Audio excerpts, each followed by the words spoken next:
Brendon Burchard is a 3-time New York Times best-selling author and high-performance coach who has trained over 1.5 million people. He went from struggling with depression and surviving a serious car accident to becoming the world's highest-paid motivation and marketing trainer. Need motivation? Watch the top 10 of Believe Nation because I love it. Top 10, I got a top 10. Got my motivation high for my top 10. Gotta learn from the wise women and men. All my life, like 9 and 9. For my top 10, top 10, 9 and 9. This one's for my top 10. Hey, it's Carmichael, and I make these videos because you are probably the most ambitious person in your circle, but you know you're capable of more, and you get that push by surrounding yourself with the best. So today, let's learn from one of the best, Brendon Burchard, and my take on his top 10 rules of success. Enjoy. Okay, let's kick it off with rule number 1. Change your self-talk.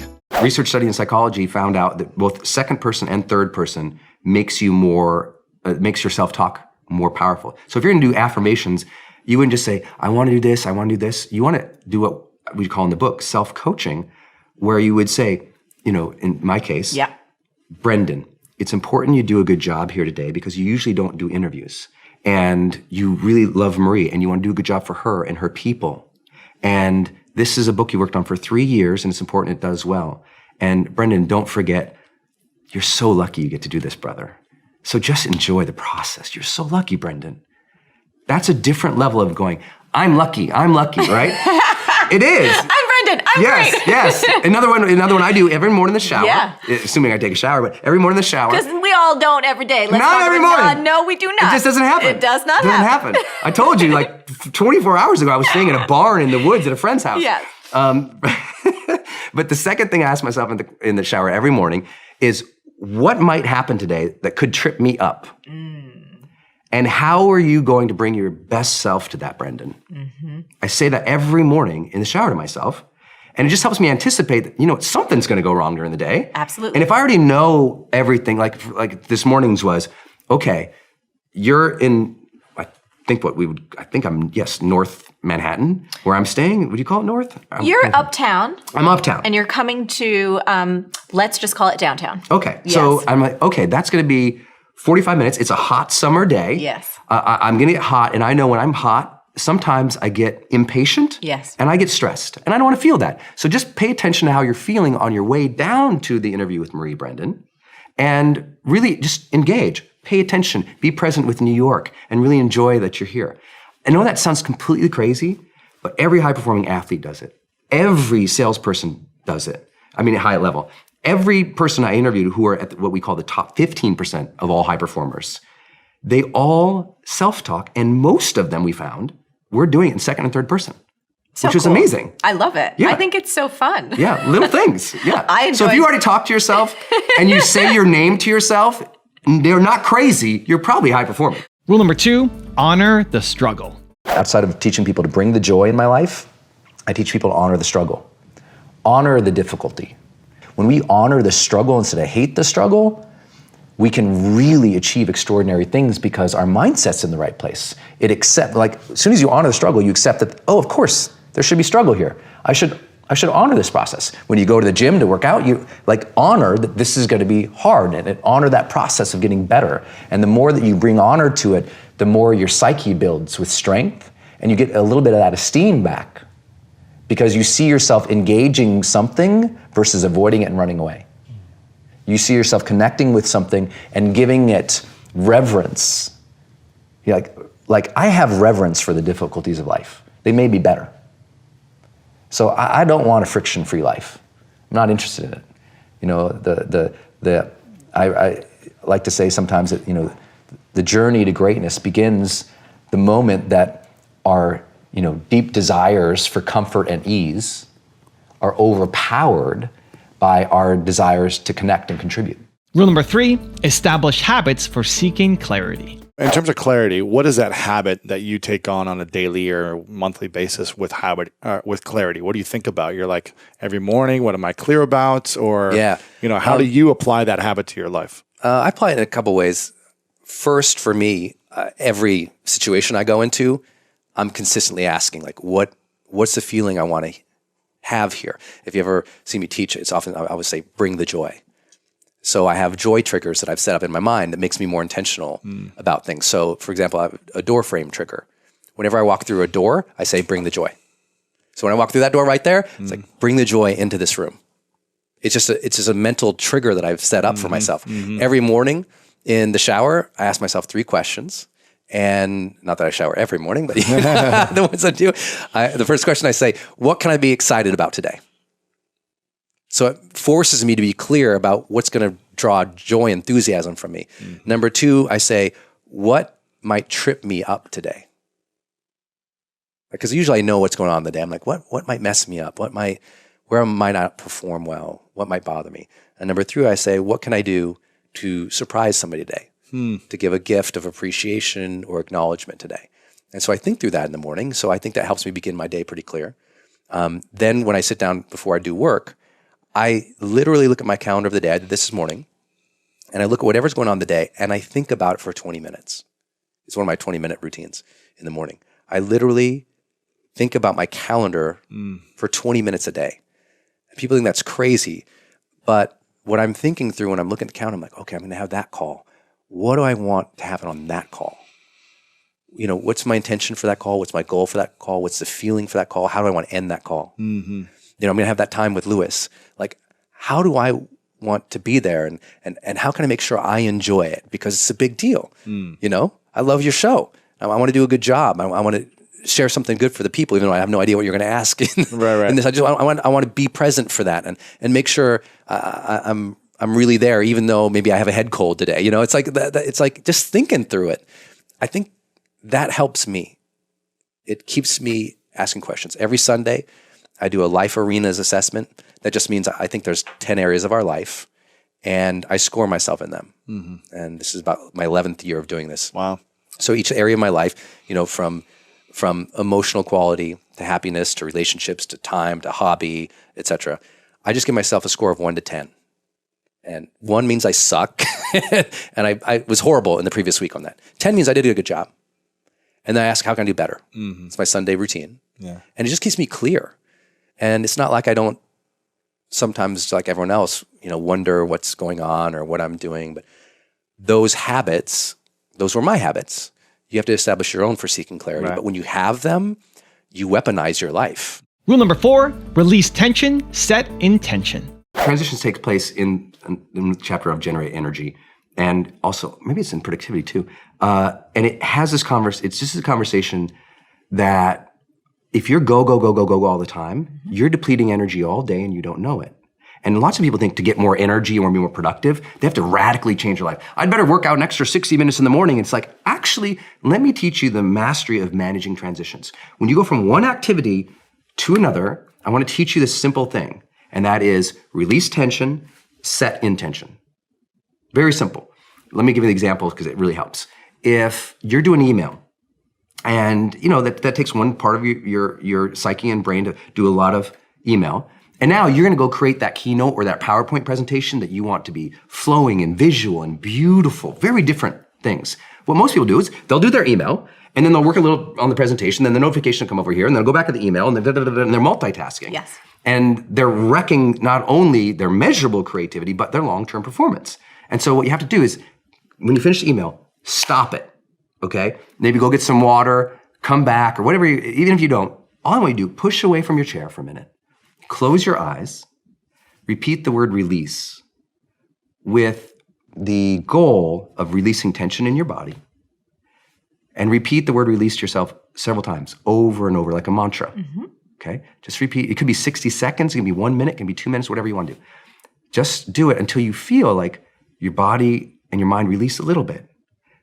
Then, before you open your eyes, set an intention. Say, okay, Brendon, you're going to work on this keynote now. Your intention is to make something that grabs them right at the beginning, and then make it really move fast and make it visual and make sure that it builds emotionally throughout the thing. So when you make the call to action at the end, bam, and then open my eyes, now work on the presentation.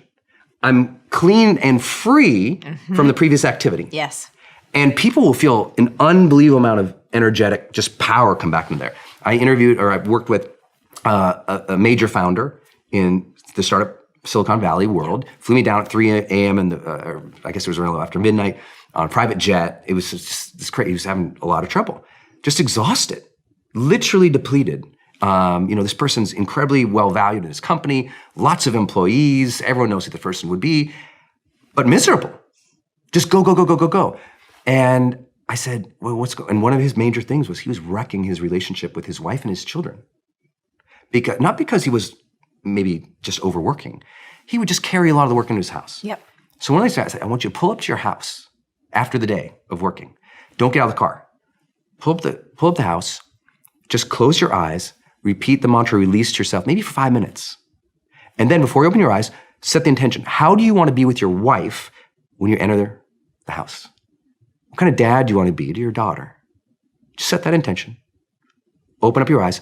Now go in as a different man. And it changed his life. His email to me is in the book. I read it. It's fantastic. It just works. That means just release tension. Yep. Set intention. It's just your transitions are where most people's bleeding out their energy and they don't know.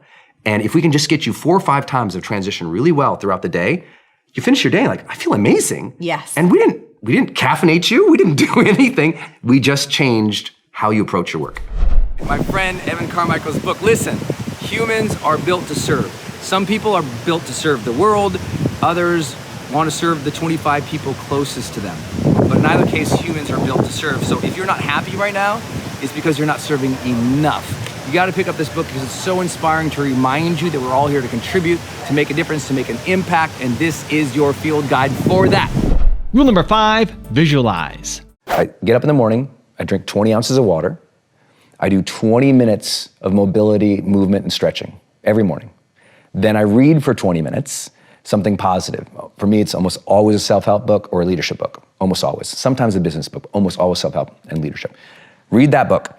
Then I go and I sit down with my high-performance planner, my green tea. I fill out the day, right? I look at the blocks of time that are already scheduled, and then what I do is my second visualization, which is I look at the major blocks of time that have been scheduled, just like this morning, and I close my eyes and I think, how do I do that thing with excellence?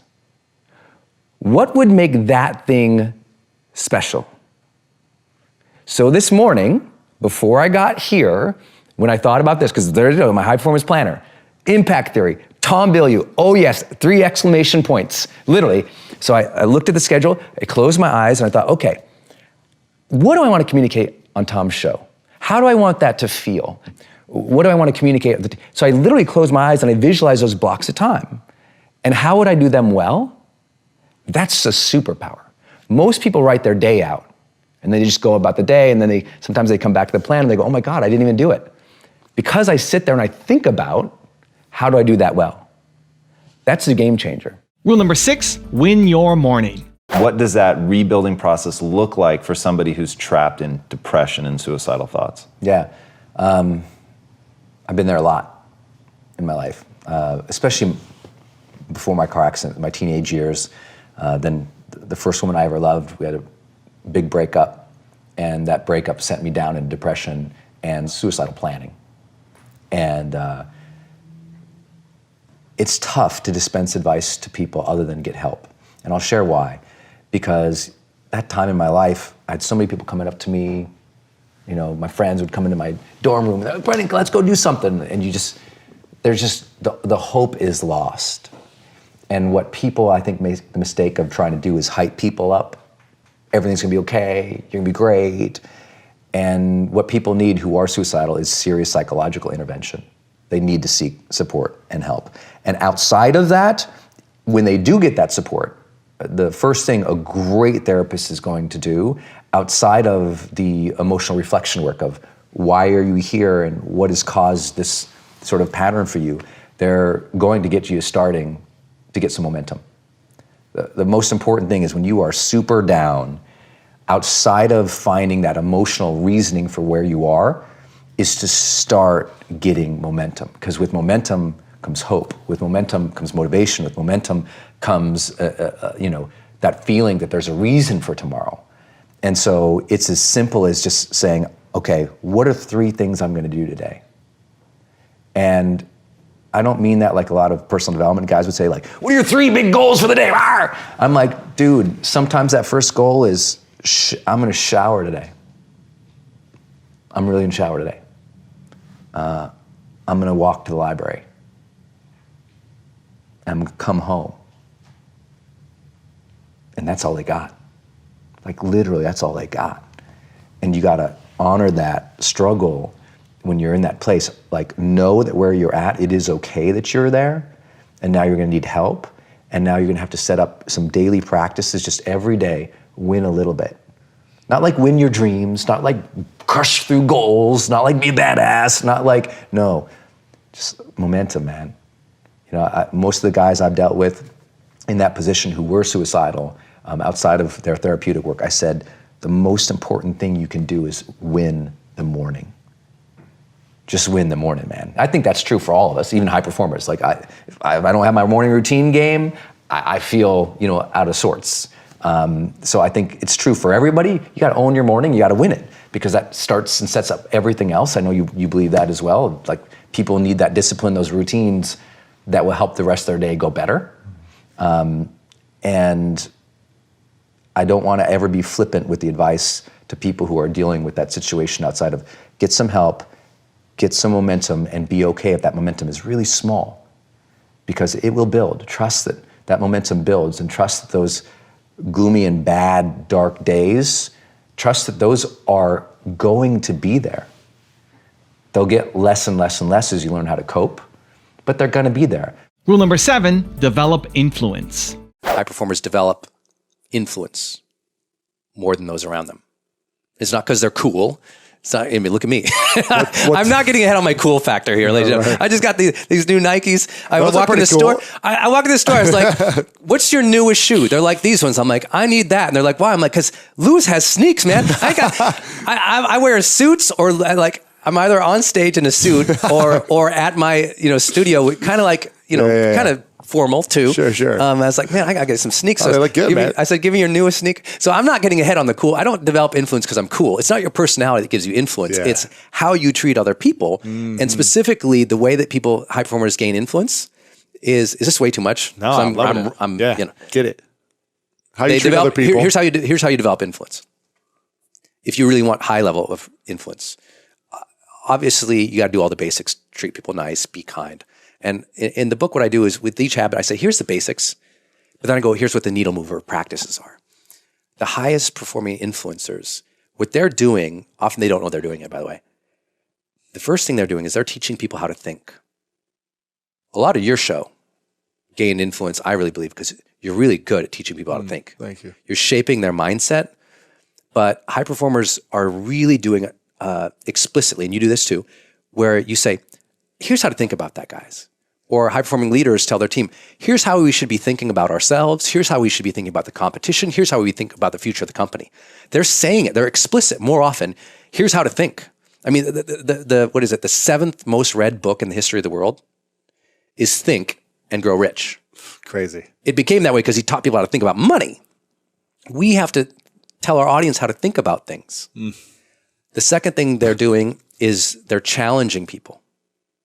And they're challenging in a specific way. If you listen to a great orator, a great speaker, the pros, the one I know, I'm like, oh, this person's studied speech before, is they challenge the audience in 3 ways. They challenge the audience's character. Then they challenge the audience's connections, their relationships. Then they challenge the audience's contributions, what they're giving. You hit all 3 of those, the audience is like, I have to listen to her. I have to listen to him. Because not only are they shaping how I should be thinking, because maybe I was thinking wrong, but now they're pushing me because, you know, it's just like a great coach. The greatest coaches, they're not just saying throw the ball better. They're like, Lewis, you're a better man than that. Come on, man. They're saying, look, you're treating your team like crap. They're look, you're not contributing to the team here. That's a different challenge than just throw the ball faster or catch the, you know. So I studied that from them, but those are the primary things. And the third thing, of course, is role modeling, you know. Standing, I mean, if I'm the bring the joy guy, or I'm the honor the struggle guy, or I'm the high performance guy, and I'm off my game, people are going to know that. Yeah. You know? So I'm always trying to role model what I do, which is hard when you're talking about high performance because everyone thinks, well, don't you have a bad day? I'm like, dude, I have bad moments. I wouldn't say bad days because I don't want to go to bed and feel like the day was bad. But at the same time, I think that's why they're developing influence. Rule number 8, strive satisfied. High performers are not dissatisfied strivers. They're not. They're happy. High performers are happier than their peers. We all believe that to get the top, it's going to be lonely at the top, and we all believe you have to grind and kill yourself to get there. Yeah. And that's completely wrong, and the data proves it worldwide, which is, I think, just overcoming a lot of people's biases about how you work today, because right now, especially today, like, grind on social media is so popular. Or hustle. And by the way, none of the top 15% of high performers worldwide identify with those words. They literally don't. We asked them, we did a whole keyword analysis. Yep. This was actually pretty cool. And high performers explicitly say, these are the 3 driving feelings. If we said there was a high performance state, it's driven from these 3 things. Number 1, full engagement. Yes. Number 2, joy. Yes. And number 3, confidence. Yes. That's what they relate with, okay? That's where it's coming from. It's a joyous journey, not a dissatisfied one. And I had this conversation in the book because I'll kind of maybe frame it this way. Each of these chapters opens with a vignette of somebody I worked with or a situation that I was in that demonstrated high performance. In this particular situation, I'm walking on a stage, thousands of people, after a very famous musician was out there and was telling the audience that person's secret to success, remember, thousands of people, their secret to that person, their whole speech, their secret to success was never settle. Never settle. Nothing is enough. Never settle. And never be satisfied. Never be satisfied. Always demand more. And I'm like, oh, my second slide, which was going to be on Jumbotrons in like 80-point text, was strive satisfied. And I'm like, oh, I'm going to have to dispel this for all these thousands of people. I was totally freaked out. Yeah. But what I had to explain to people was not only the data, but it's this. If you're never satisfied, I mean, is it true that life is precious? If it's true that life is precious and you could be gone tomorrow, do you really want to think, you know what, I just never felt fulfilled? I never allowed myself to have a moment of credit. I never allowed myself to have a moment of peace. I never allowed myself to look at that and say, good job. That's not the way to live life. Right. I think just at a spiritual level, it's a bad move. And this book doesn't really go into a lot of that. It's more about the science and the heart stuff. But I think it's really important that people realize your job is to strive satisfied. And if you strive satisfied more often, you will be more of a high performer. And if you never give yourself credit, you're always beating up on yourself, you're always thinking that's not perfect enough, then what's going to happen? Dissatisfied people burn out and they quit more often than satisfied strivers. So take joy in the moment, engage with what you're doing, allow credit and satisfaction and joy to come in. You can always be improving. Of course. But be improving joyfully. Yes. And if you're improving joyfully, then you're learning, you feel curious, you feel engaged, the joy is there, you'll get more confident because you're like, I'm gonna learn through this anyway, this is gonna be great. Because this thing is all over social media right now, like, grind, work, whatever. And I'm like, it's popular and I see why that happens and I see why it's catchy. It's just not scientifically valid. Yeah. Rule number 9, determine how you will treat people. And I think a big development growth point for people is determining how do I really want to treat people when they don't agree with me, or when they're hating on me, or when they're discounting me, or they're being mean to me, or we're in a fight. Because I think some of those are the greatest growth areas of our life. And rule number 10, the last one before a very special bonus clip, is connect with your purpose. At the end of our lives, if we have a moment of cognition, we're going to lay there in bed and we're going to ask questions about our life to evaluate whether or not we were happy with it. And what I've always suggested to people is maybe don't pretend you're living your purpose unless you know the questions you're going to ask at the end of your life. How do you evaluate it? Because otherwise you're just kind of living randomly. But when you know, I'm going to evaluate my life this way at the very end, now every day you can wake up with intention. Now every day you get to wake up with purpose, which is why I love the name of your show, because that's my thing too. It's like this deep connection to some type of purpose so that at the end of our life, we're happy. There's no regrets. There's no sadness. There's no, oh my gosh, why was I this way? Or why did I wait to do that? And my unique story is that I got that gift at 19 years old.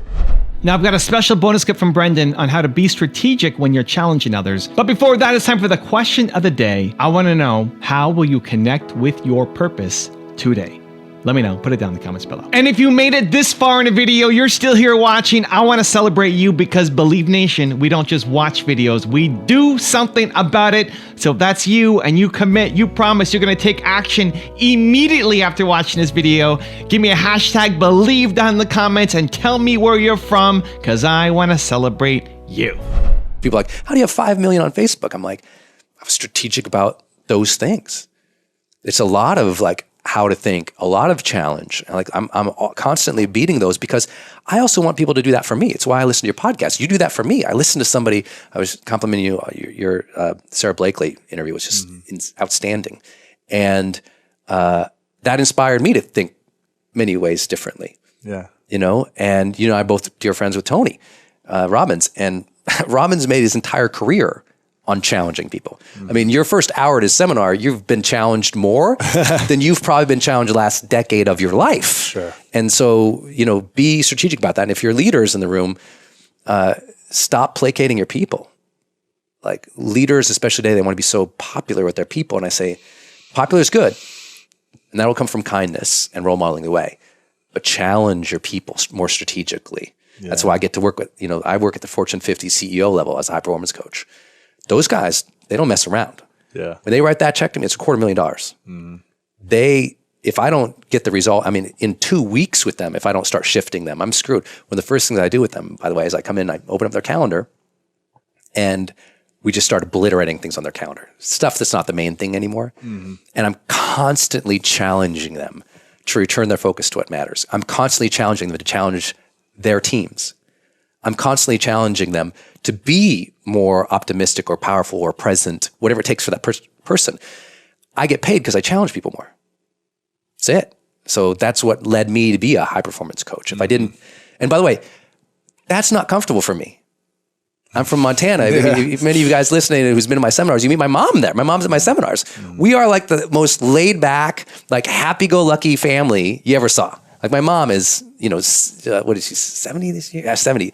And she's a spark plug. She's amazing. Yeah. She's amazing. But it was super, like my family would never challenge somebody. I didn't come from that. I had to learn that because if I didn't do that, I wouldn't have the influence. I wouldn't achieve things.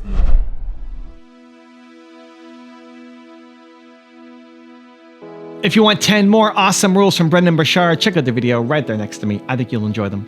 Continue to believe, and I'll see you there. This idea of performance necessity, 2 stories kind of come to mind. One is I was working with an Olympic gold medalist sprinter, and we're in the tunnel, and we're going out.